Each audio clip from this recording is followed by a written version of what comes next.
轉子引擎加4速最傳統嗰隻自動波波箱，跟住加一個4門豪華房車嘅規格。冇錯啦。電子避震喎，大佬。嗯。我就唔係好知佢點運作。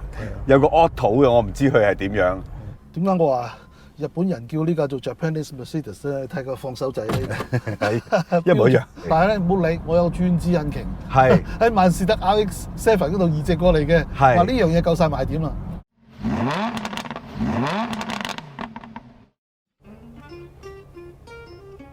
高唔高級啊？勁唔勁啊？犀利啊！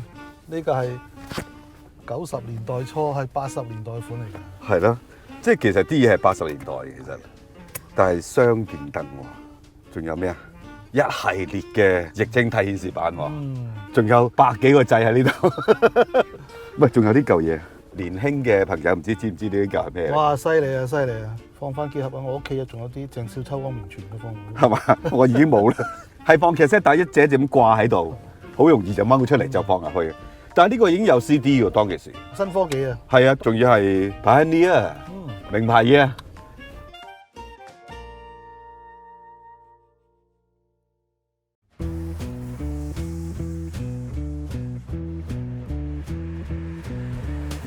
我諗咧，香港嘅朋友應該未見過呢架車，好多都係啊，真係。但係一講呢架車嘅相關型號名就大家知道吓，唔係啩？係929嚟嘅，其實呢個名嗰個用法好複雜嘅。你講得早啲，其實好早就已經有929嘅啦，不過係出口版。但係正式嘅車係應該係叫 Lusa， 或者有啲人讀 Lucay 啊。呢個 Lucay 呢個名啊，反而係存在咗好多年，直至到呢架之後就冇啦。呢架之後係邊架咧？就係你哋一定認得我架929啦，就係 HD 嗰個929，就係圓碌碌好扁，有4輪轉向。冇錯啦。有啲政府部門用佢嚟做政府車添，當其時都幾靚嘅，覺得個樣好特別啊！嗬。最大嘅賣點就係話佢一架後驅嘅4輪轉向。係，但係出咗好多事嘅當其時，啲人喺窄嘅停車場揩晒個尾側門啦。唔習慣。係啊。但係今日我哋呢架試嘅929咧，或者 Lucay 啊，都幾值得試嘅。對於我哋兩個嚟講，都係啲新嘢嚟嘅。係啊，雖然呢架車係91年嘅車，都有超過20年。新喺邊度咧？轉子引擎加4速最傳統嗰隻自動波波箱，跟住加一個4門豪華房車嘅規格。冇錯啦。仲有呢部引擎係我哋好熟悉嘅引擎喎，老 Sir。FC 嗰部13B 嚟嘅，Turbo 啊。係喎 Turbo 喎。但係 FC 嗰個有200幾匹嘅喎。係啊，呢架略就 down tune 咗啲啦。咁我哋初頭都唔明白嘅嚇，點解要 down tune 佢啊？好地地。咁發覺配合咗呢個自動波咧，原來轉子引擎係可以咧喺1000零2000轉嗰度咧好順滑咁工作嘅喎。係頭先我哋不斷試車嘅時都係，哇！1000零2000轉，最多我哋都用唔到3000轉就已經覺得，咦，好順滑喎！你就咁聽轉子引擎，仲要加 turbo， 仲要係 FC 嘅根源。大家都覺得，喂，踩啦老友，但係唔使踩喎呢部。同埋你頭先試完都話，咦，佢個順滑度係真係幾似嗰啲 V 計喎。V 度點先？其實咧，如果講嗰個 power stroke overlap 咧，雙轉子 power overlap 咧係比 V6 更加好嘅。所以個順滑程度咧，你睇下而家係啊，先轉啦，係啊，逼 V8 嘅感覺嘅。係啊。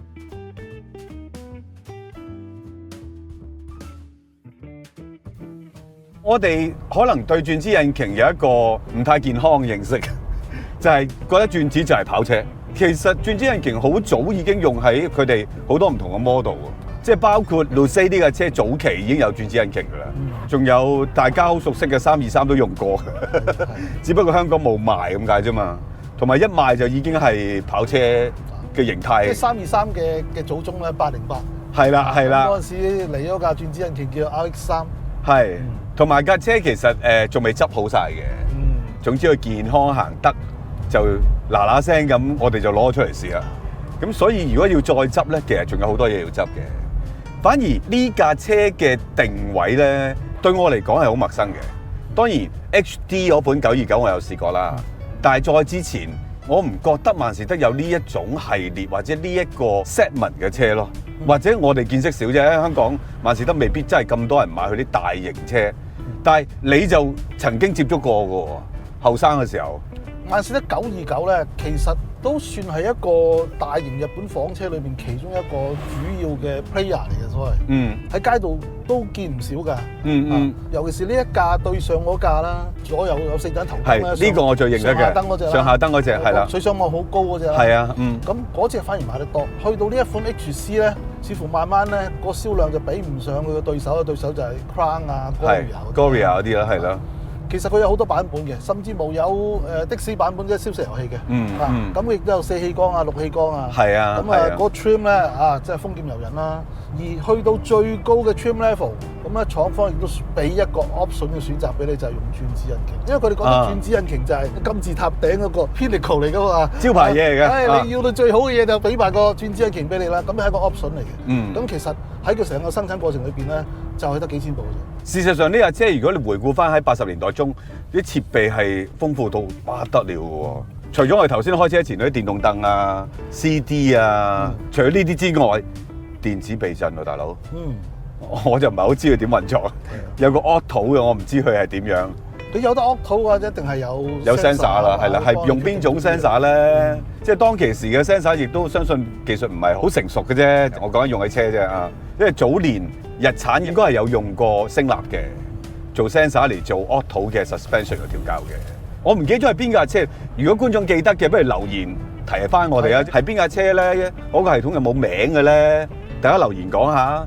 另外就前後凳都有發熱嘅喎，老友。係啊。後凳仲有 power seat 嘅喎，可以向前同挨後嘅喎。哦，即係啲標準老細車嚟嘅喎。係咯，即係幾高級啊！仲有頭先見唔見咧？後座側邊有個頭枕仔啊！係啊。我哋喺另外一架車見過。係啊，我同我哋上次講話喺個 Century 嗰度，啲老細喺度恰。阿皇上喺度恰嘅，係啊。呢啲嘢佢係做得幾多嘅喎。仲有一樣嘢咧，呢架車佢設備嗰度睇咧就係一架老細車啦。係啊。我哋揸上手轉兩個彎都覺得佢係老細車。係啊。嗰個太感咧，呢個唔係一個 driver's car， 呢個係叫做 chauffeur's car。係啊，係啊，請司機揸嘅。好似我哋上次試舊款 Century 嘅時候，都話揸舊款 Century 咧，對個司機嗰個責任好大嘅，要正襟危坐。係啊。集中精神啊。係啊，集中精神，捉緊啲浪軚。咁但係呢架咧，我又覺得未去到咁誇張嘅，但係就唔係後期嗰個 Century 嗰種咁嘅設計。當然相隔好多年，我哋知道。但係你調翻轉呢一架係稍為冇咁追求最極致嗰種 ride quality 嘅。但係亦都唔係絕對俾你單手擱喺嗰個窗框嗰度，然之後一扭軚放手着回軚嗰種。係唔係呢種嚟嘅？呢種回軚咧，你扭10足咧回8成嘅啫，咁最尾嗰2成啦，突然間唔會啦，咁就要揾手掹一掹佢先得嘅。咁所以係一架需要專業司機操作嘅車嚟嘅。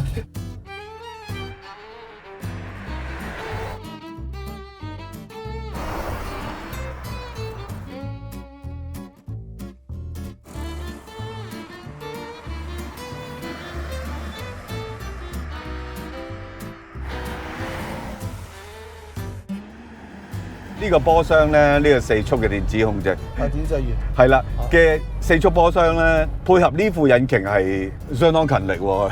我有少少思疑佢，因為個低轉係其實本身係力量未係好大嘅，好多時要靠個波箱加個 torque converter 去做翻嗰種力量出嚟。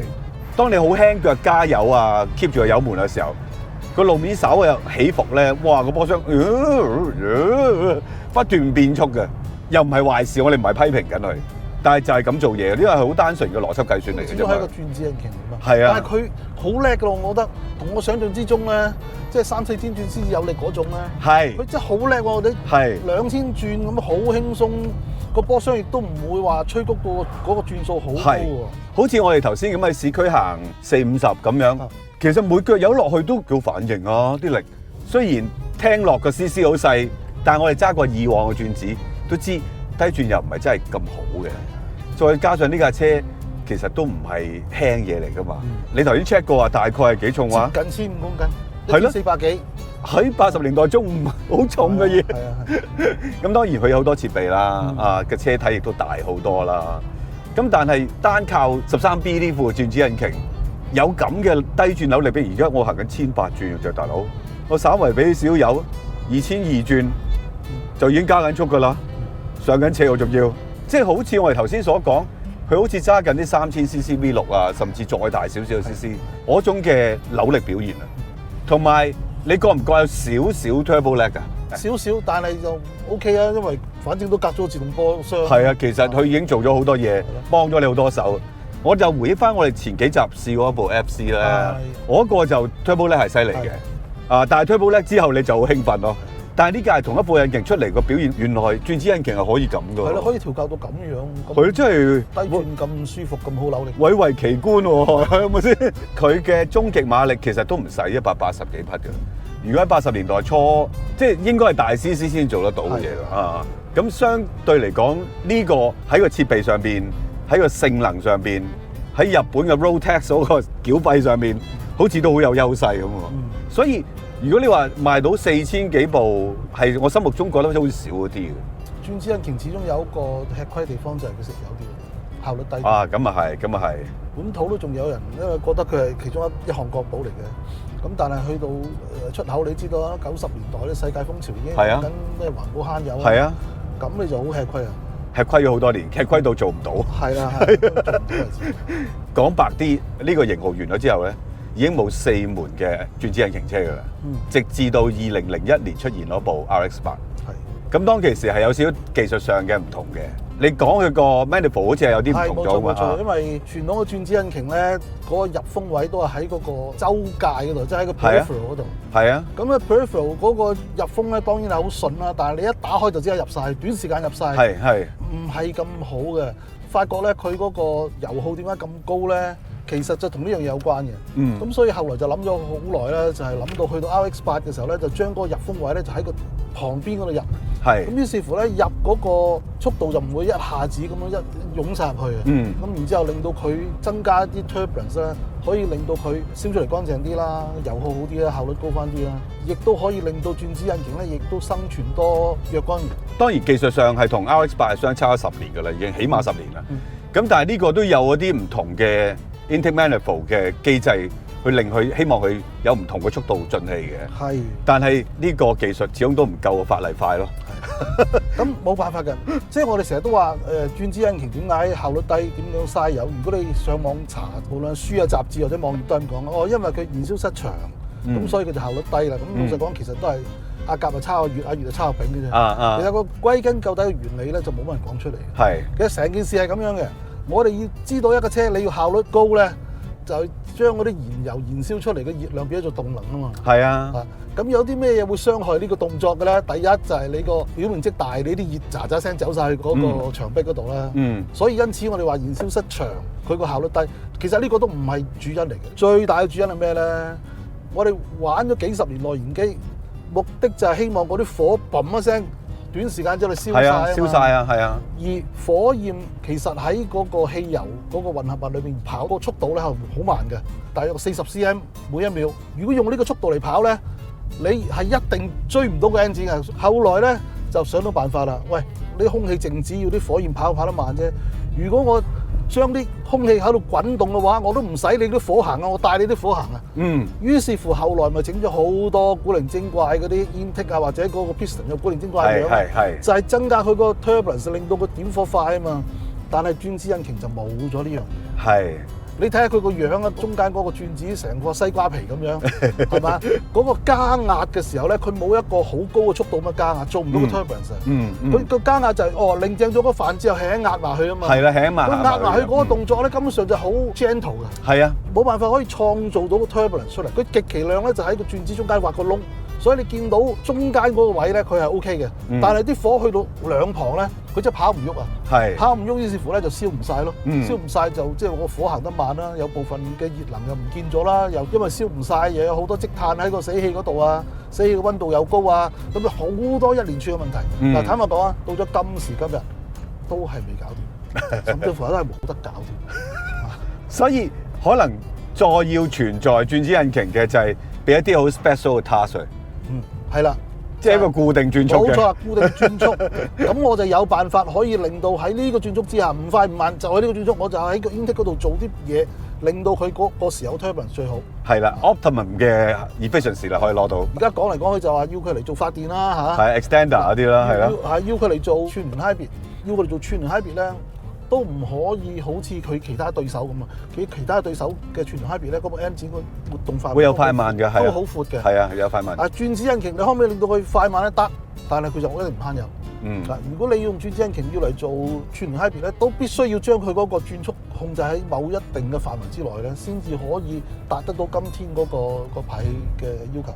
係，所以純粹做發電機就 O K 啦。係啦，主力根本就係行電嘅，同埋嗰個控制元件做得好啲，就係等佢勤力啲去供電，即係唔使突然間做一個好大嘅 loading，需要個引擎去發多啲電出嚟嘅。啊，咁 O K 嘅其實。好簡單，你用一嚿相對大翻少少嘅電。係啦。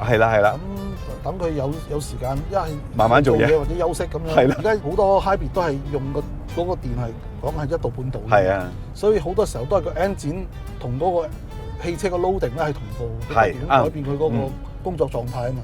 咁呢一類型咁嘅工況咧，佢要轉子引擎慳油咧，其實係好困難。係，即係轉子引擎用喺呢啲咁嘅系統要慢活啲嘅咯，唔好活得咁緊張嘅咯。喂，龍 Sir 到你嚟啊！好。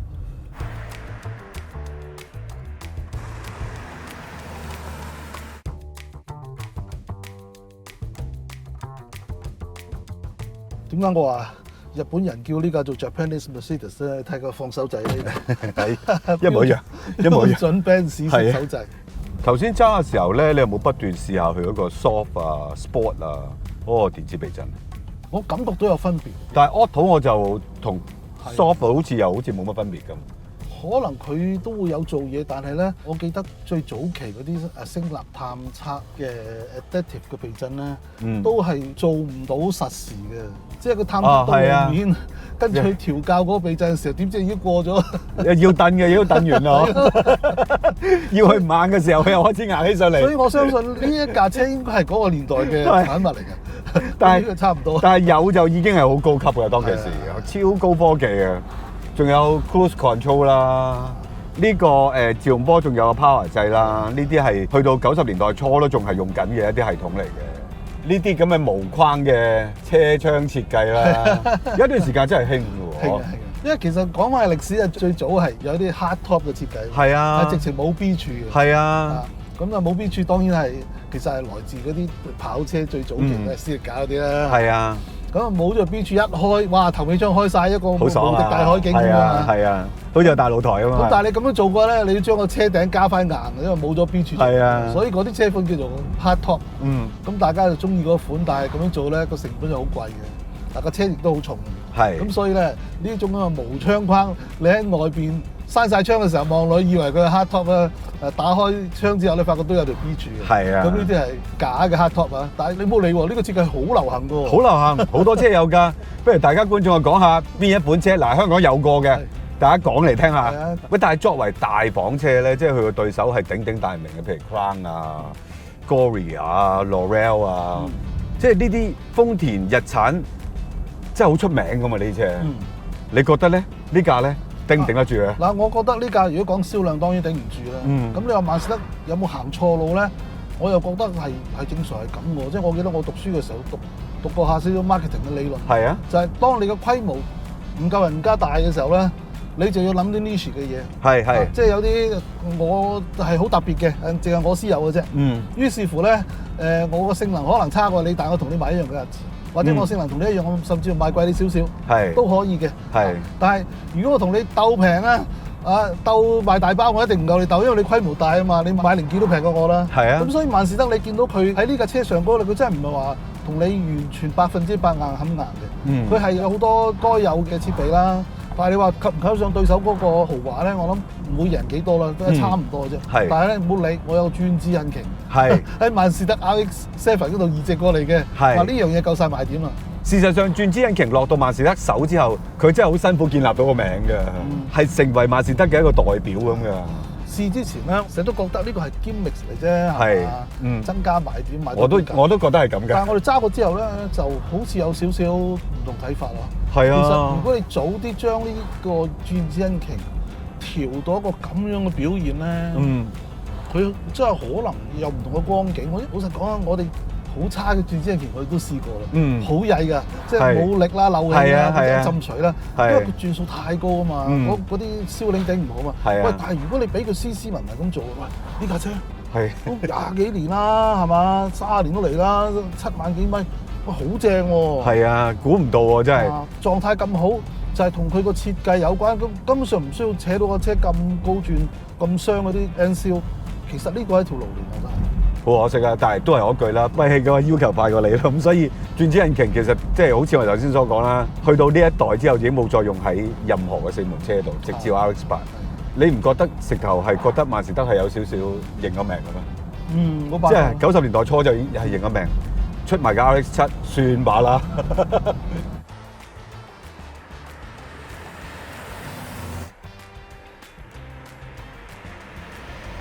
不過行起上嚟都算舒服喎，呢架車。係舒服。即係我感覺嗰個舒服法係比我哋之前試嗰架70年代嘅 Gloria 係好 up to date 嘅。係升咗好多籌啦。係啦，升咗好多籌㗎啦。當然佢哋相隔有一段時間，但係你話再比較翻，譬如再高一級啦，當然係，譬如 LS 我哋試過啦，佢當然冇咁勁嘅，但係都有隱隱約約覺得嗰個舒適性有得靠近㗎。冇錯冇錯。啊，所以論空間當然唔可以同佢呢啲第一代 LS 比啦。咁但係你個 ride 感覺，咦唔錯喎。係啊係啊。就算帝王座駕 Century，佢用好多嘢去令佢更加做得好啲添。喂，萬事得佢呢度懸掛咧，我哋好熟面㗎。係啊，你裝落車底，誒，我以前有個萬事得會認得喎，呢兩條巴。佢頭尾麥花臣就係咁簡單嘅啫，但係佢尾轆麥花臣咧做咗啲改善，因為佢將嗰隻麥花臣下低大雞髀咧改咗做兩條好幼嘅係啊，係啊。咁然之後因為呢個尾轆車啊嘛，個轆要推個車同個車鬥力，所以喺縱向嗰度咧佢就加多條連桿要嚟動力嘅。係。咁令到成個後懸掛嗰個 Unspun Way 係好舒服啊！係啊係啊，嗰個動態控制都 OK 啊，幾準啊！呢啲咁樣嗱都唔平坦嘅路咧，佢都可以個吸震好舒服。好舒服啊！即係佢嗰個乘坐感覺，喂，以一個80年代設計嘅車咧，相當唔錯。同埋佢呢套嘢咧，佢覺得萬事得，佢覺得哇，真係呢度家傳之寶嚟嘅。所以一路喺後邊好多代車都用。係啊，我架萬事得323 Mastina 都係用呢一個。係啊，雙節棍，兩條棍，大家裝上去就睇到㗎啦。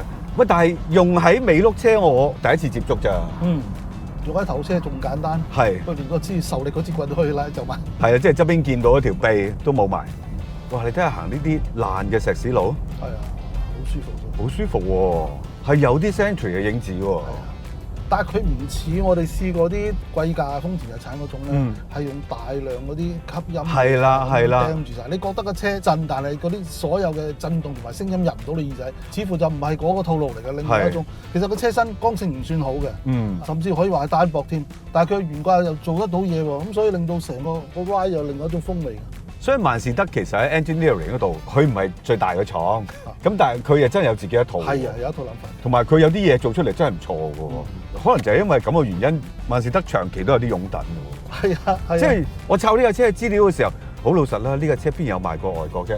但係都有唔少鬼佬講嘅喎。初頭話試呢架車啦。咁我抄翻屋企啲日文書。係啊，你有啲天書嗰啲喎。都係得啲咁多資料，反而我得到更加多嘅資料喺啲美國網頁嗰度。今集試呢架車咧，即係令我哋見到轉子引擎嘅另外一面，能夠係成為一個豪華房車，而又稱職咁做到好多嘢嘅，非常好。如果轉子引擎，我一試得7-8-8嘅咯。除咗第一代嘅 Cosmo 係冇可能試得到之外，有部叫 RX4 噶嘛。係啊，即係其實仲有好多嘅。即係坦白講，你如果係面目全非啊，咁樣換嗰部新機器，嗰啲我哋覺得冇乜意思。係狀態好嘅亦都真係鳳毛麟角，好難揾。係咁啊，隨緣啦。呢副算係幾好狀態嘅。呢副係真係唔錯。好啦，咁啊試車就到此為止啦。希望有緣再遇到啲咁有意思嘅車。喂，不如我哋打個賭啊？點樣啊？借車俾我哋嘅朋友啊！其實咧，我借俾你嘅時候，我都有啲擔心你係隻試唔試？喂，冇乜觀眾我驚。不如我哋打個賭，可以有幾多觀眾啊？呢個？我諗嗱，就計1個星期。有轉子加持啊！轉子加持啊！咁要標題要寫轉子運大四門。我諗1個星期2-3萬都有啩。我比較樂觀少少啊！我諗3-4萬可能都應該得。好啊，好啊，因為轉子啊嘛。嗱，輸咗請飲茶，好，唔係請你哋啊，請我哋互相請嘅。好啦，記得 subscribe 我哋 YouTube channel 啦，comment、like、share 啦，仲有 Facebook、IG。咁啊有興趣可以成為我哋會員啦。我哋啱先搞咗個車聚，係啊，都幾熱鬧喎。係咯，我哋6點半起身，唔係6點半集合喎，都咁多人嚟喎。OK， 仲有啲小朋友啊、太太啊啲一齊嚟。咁啊有興趣就加入啦，撳加入掣啦。多謝晒，好，拜拜。